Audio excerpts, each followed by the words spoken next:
mapagpalang araw mga technician, mga kadeway, mga master. Meron po tayo ditong repair na LED TV. Ito po ay higher. So nasa 32 inch po ito. Okay, so testing natin para malaman natin kung anong problema nito, kung anong issue nito. Ito, saksak natin. Yan, so may power naman siya. So pindutin natin yung power niya dito sa likod. Ito. Ayun. May response naman yung system. Pero ayaw magtuloy. So hanggang red lang talaga siya. Okay, sige. Buksan po natin ito. Samahan niyo po ako.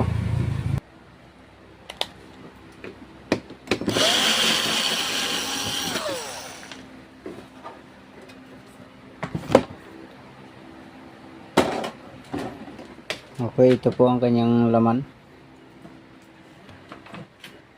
Ayan.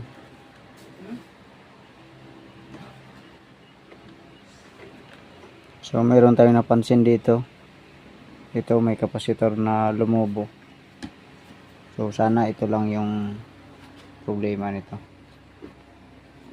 Okay, so tanggalin muna natin yan. Okay, medyo mahirap talagang tanggalin ang kanyang board, kaya pinaklas ko na ito. So kahit dito may ano pa, may mga screw. So pang tanggalin pa to dito, may mga screw pa oh. Ano. Okay, tanggalin ko muna to. Ito natanggal na, pero kailangan pa rin tanggalin dito. So ito, palitan muna natin ito para malaman natin sa sunod. Pag pagkatapos natin palitan, malaman natin kung anong resulta ulit. Ito na po ang kanyang kapasitor, bale 16 volts or 70 UF. Okay, hanap tayo niyan.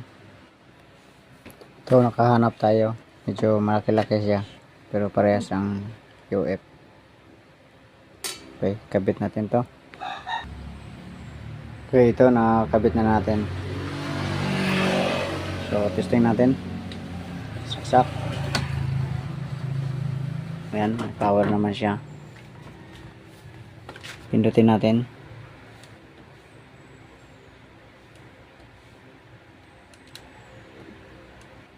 Wala pa rin.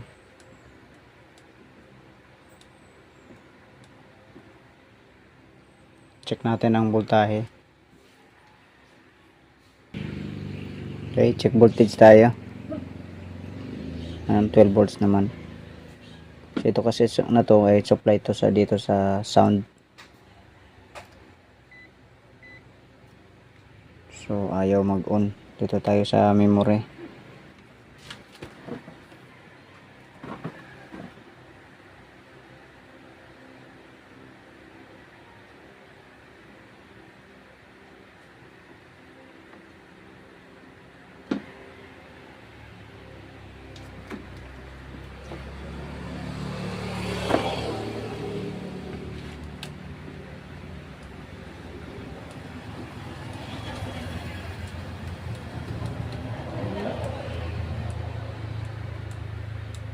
Parang system na ito.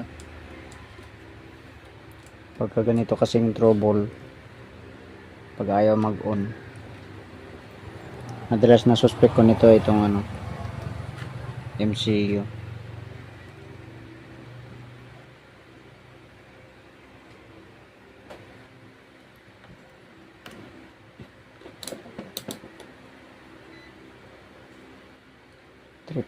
.2 1.2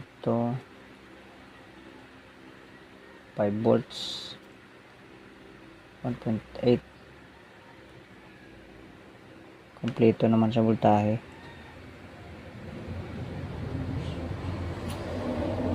Ito sa knock switch tayo.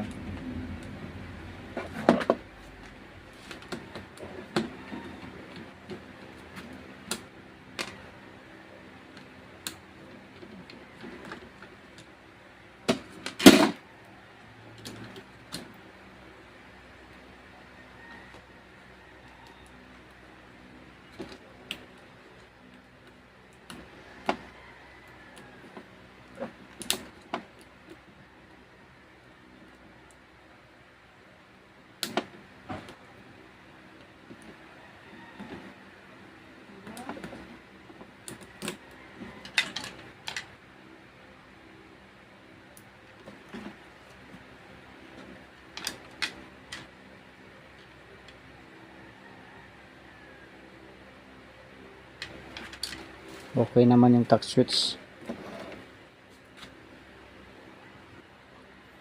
Subukan na lang natin itong i-reheat muna. Ito, na-reheat na natin. Okay, saksak natin ulit.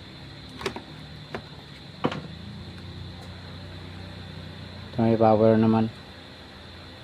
Okay. Switch on. Ayun, nag-blow na.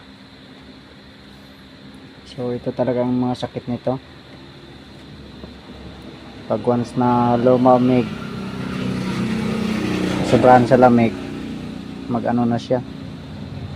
Hindi na siya mag-on. Kailangan mo pang initin uli. So, mas magandang i-suggest na lang nito sa may-ari ay palit na lang ng mainboard. Dahil pag ganito, mag-back job rin naman to eh. Pero pwede ko pang obserbaran ito.